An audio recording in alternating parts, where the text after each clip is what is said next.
The Nightly Business Report. Good evening.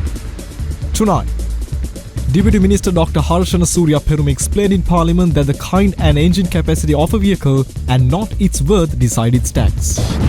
In order to explore new commercial and export potential, the Ceylon Chamber of Commerce hosted the National SME Forum 2025, which brought together over 200 SMEs from all throughout the country.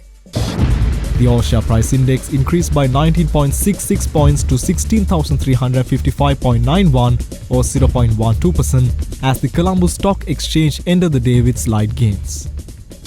And due to pressure from rising treasury yields and attention on the US national debt profile, US stocks declined with S&P 500 capping 6 consecutive sessions of advances. Good evening and thank you for joining us. Deputy Minister Dr. Harshana Surya Peruma clarified in Parliament yesterday that vehicle tax is determined by the type and engine capacity and not the vehicle's value. Speaking during the debate on the Excise Act, he explained that excise duty is based on these factors measured in cubic centimetres. Deputy Minister Dr. Harshana Surya Peruma revealed in Parliament that diesel vehicles are taxed the most, followed by petrol vehicles with the lowest duties imposed on electric vehicles. Hybrid vehicles face a duty higher than electric vehicles but lower than diesel and petrol vehicles. He emphasized that steps have been taken to reduce the disparity in taxes imposed on different vehicle types. Surya Peruma explained that the tax revisions, as per the Gazette issued on 31st of January, considered factors such as foreign reserves and government revenue. He highlighted that revenue from vehicle taxes is a major source of income for the government and that the decision was made after careful deliberation.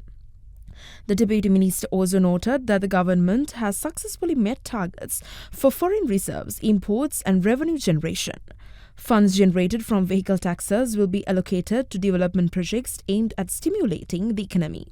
This strategic move will help bolster national infrastructure and drive sustainable growth. Additionally, the government aims to foster a more balanced and environmentally friendly transportation sector.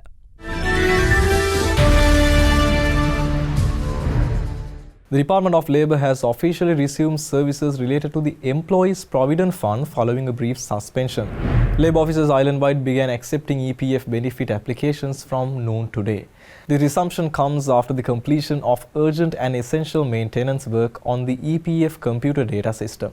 According to the Commissioner General of Labour, the maintenance was necessary to ensure the smooth functioning of the service.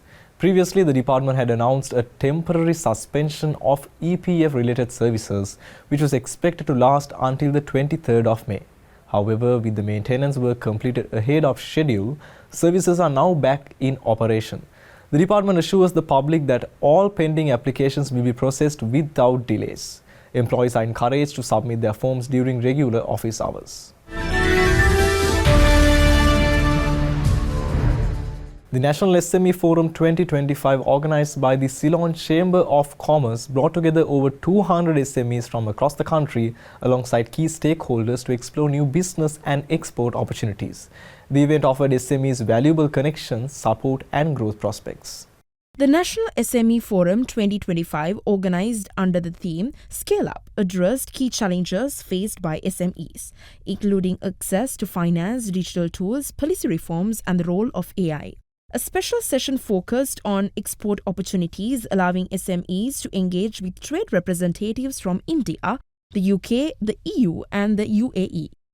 Mr. Duminder Hulangamur, chairman of the Ceylon Chamber, emphasized the importance of SMEs as a national economic priority and highlighted the Chamber's three-pillar strategy for strengthening the sector.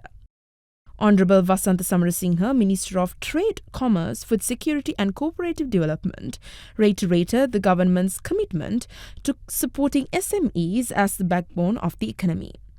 Visa Shruti Gupta delivered the keynote address, stressing the need for digital transformations and alternative finance to help SMEs scale globally. Starting today, the general public can use debit and credit cards to pay toll fees on all expressways in Sri Lanka, according to the Minister of Transport, Highways, Ports and Civil Aviation. Motorists can now make card payments at exit gates along the Southern Expressway, the Colombo-Katunaga Expressway and the Meerigama-Kurunegala section of the Central Express Highway. This new service has been implemented across 35 interchanges and 119 exit gates, facilitating contactless and cashless transactions. The initiative marks a significant step in modernizing the country's road network and improving ease of access for drivers. The ministry highlighted that this development aligns with the government's goal to enhance public services and reduce travel time. It also aims to provide greater convenience to motorists, supporting the country's technological progress. Let's take a short commercial break now. This is the Nightly Business Report.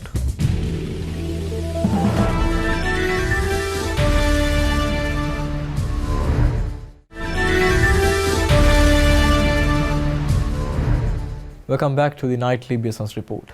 The Colombo Stock Exchange closed with modest gains today, with the All-Share Price Index rising by 19.66 points to 16,355.91 points. Similarly, the S&P SL 20 Index saw a rise of 6.94 points. The market saw a total share volume of 170.9 million shares traded, with a turnover of approximately 2.43 billion rupees. Now, for the insights, we speak with Shahana Kanagaratnam, joining us from First Capital Holdings. Thank you, Vinod. The Colombo stock market recovered from the dip witnessed yesterday, ending the day in the green. The all-share price index closed the day at 16,356, gaining 20 points, marking a 0.12% increase from the previous day. The S&P SL 20 index also rose by 7 points, reaching 4,818 today. The most significant positive contributors to the ASPI were Cargill Ceylon, Dialog Asiata, the Colombo Fortland and Building, Chevron Lubricants Lanka and CT Holdings. The turnover stood at LKR 2.4 billion, in line with the monthly average. The capital goods sector led today's turnover with a 27% share, followed by banking and diversified financial sectors, which jointly contributed 30% to total turnover. Acme Printing and Packaging, PNB Finance and Eastern Merchants emerged as top gainers, whilst Nation Lanka Finance, SMB Finance, Non-Voting and Industrial Asphalt emerged as top losers for the day. Thank you. Meanwhile, Sri Lanka sold 157.5 billion rupees in treasury bills, with yields mostly remaining unchanged. The 3-month yield remained at 7.65%, the 6-month yield decreased by 1 basis point to 7.9%, and the 12-month yield also fell by 1 basis point to 8.29%. Now, for further insights, we join with Manusha Kandanarachi from First Capital Holdings. Thanks, Vinod. Today, the Central Bank of Sri Lanka concluded its weekly treasury bill auction, where the initially offered amount was fully raised amid flat yields. So, only 12.9 billion rupees was raised out of the total offered amount of 20 billion rupees in terms of the 3-month bill as well. And the weighted average rate for the 3-month maturity stayed unchanged at 7.65%. In terms of the 6-month bill, a total of 50 billion rupees was raised on par with the initial offered amount. The weighted average yield for the 6-month bill fell by only 1 basis point to 7.97% as well. Finally, 87.5 billion rupees was raised through the 1-year bill, which had an initial offering of 94.5 billion rupees. For this maturity also, the weighted average yield fell by only 1 basis point to 8.29%. So all in all, a total of 157.5 billion rupees was raised in this auction, as weighted average yield for all 3 maturities remained broadly unchanged with only a minimal fluctuations. Thank you.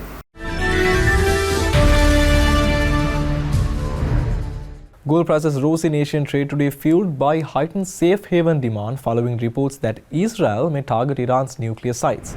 Spot gold climbed 0.4% to $3,302 per ounce, while gold futures gained 0.6%, reaching $303 per ounce. The rise in gold was also supported by ongoing concerns over US fiscal health and uncertainty surrounding trade negotiations. Additionally, weakening US dollar contributed to gold gains, benefiting commodity priced in the greenback. The dollar's decline followed Moody's downgrade of the US sovereign credit rating, citing concerns over fiscal spending and rising debt. This was compounded by warnings from Federal Reserve officials about increasing economic and trade uncertainty despite their stance on not cutting interest rates soon. Meanwhile, oil prices surged 1.5% in Asian trade today following reports that Israel is preparing for a potential military strike on Iranian nuclear facilities, raising concerns about supply disruptions. Brent oil futures for July delivery climbed $60.42 per barrel, while West Texas Intermediate crude futures also rose by 1.5% to $62 per barrel. Market participants also reacting weekly industry reports showing an unexpected increase in US crude stockpiles. The American Petroleum Institute reported a 2.5 million barrel increase in US crude stockpiles, while week ending 16 May defying forecast of a 1.9 million barrel draw. The followed of week's previous build of 4.3 million barrels, further surprising market expectations.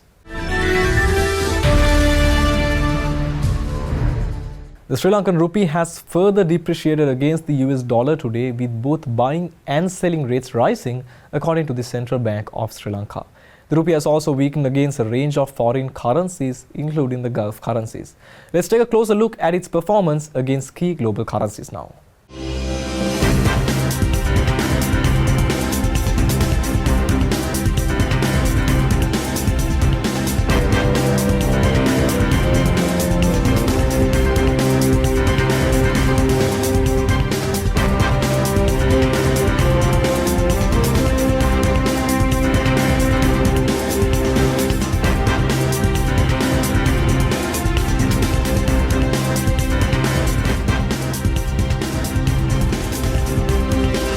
Time for a short break. More news coming right after this. This is the Nightly Business Report.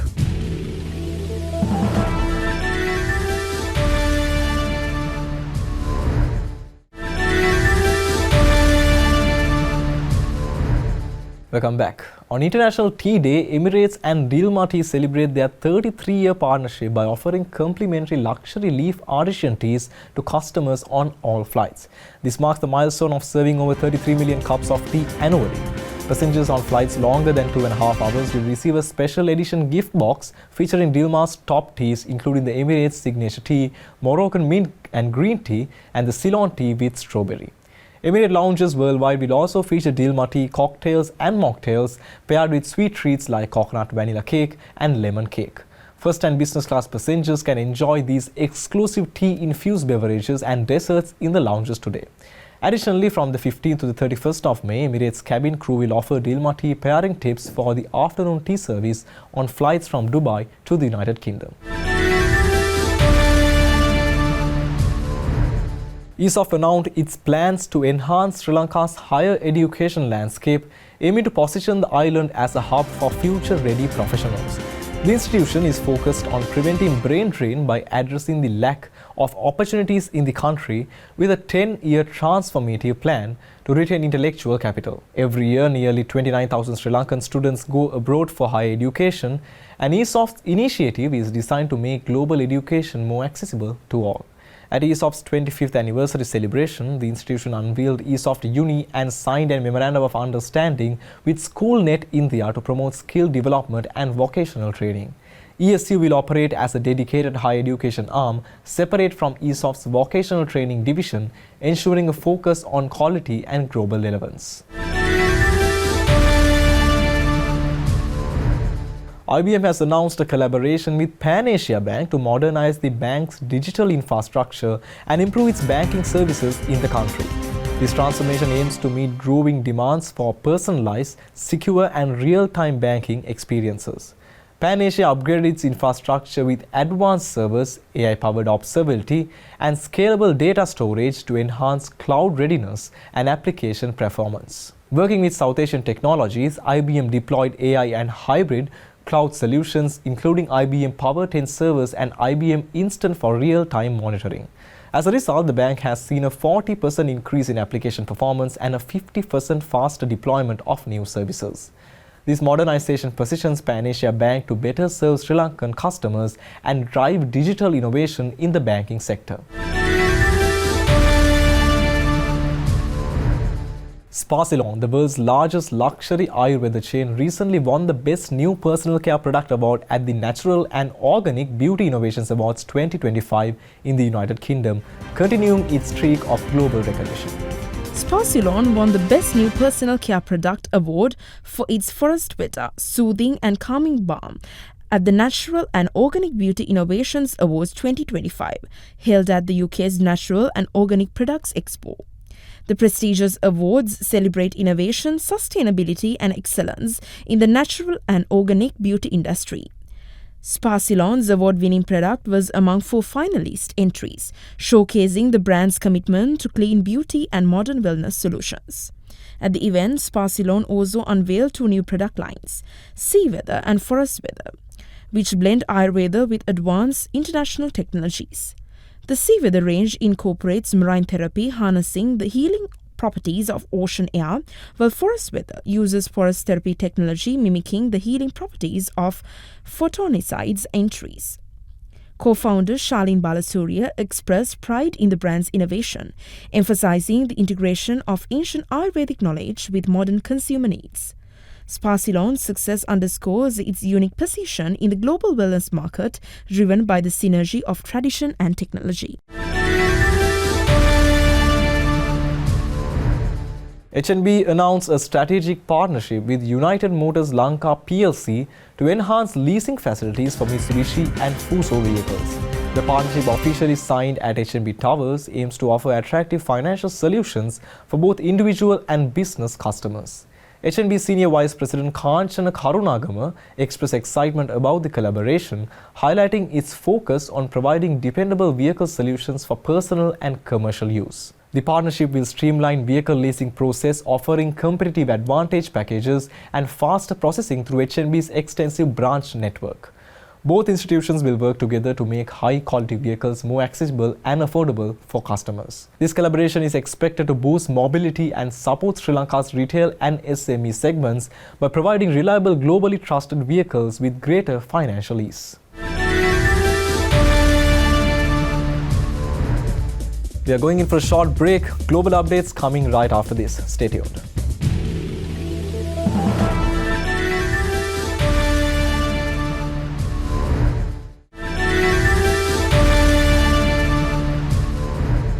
Welcome back to the nightly business report.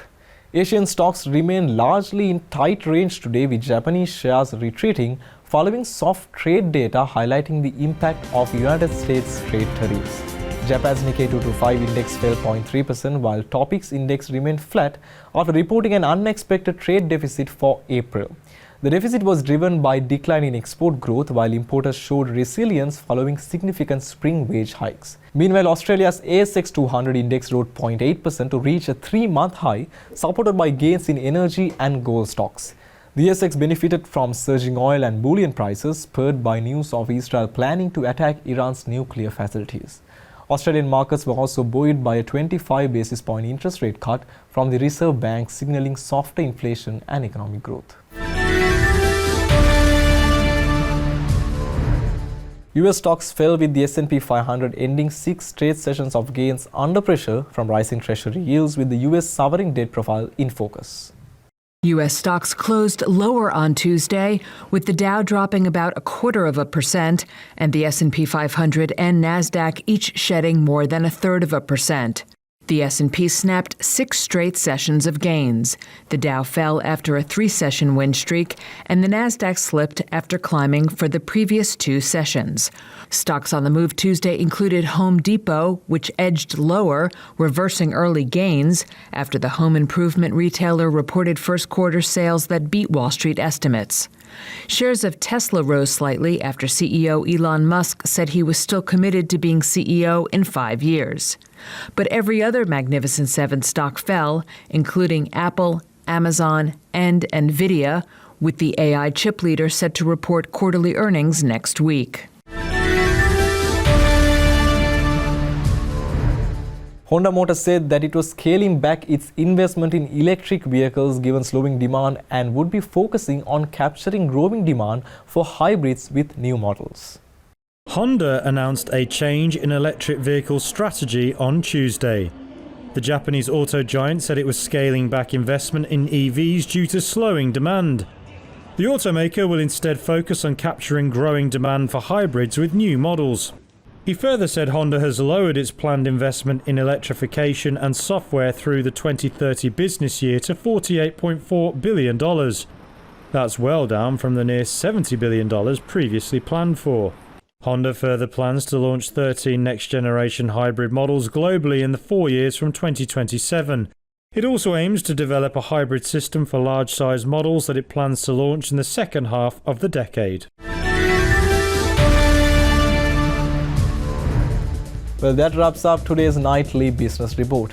Well, we value your opinions, so share your thoughts and feedback with us through email at feedback.ad24english@derana.lk or via WhatsApp at 076 805 7933.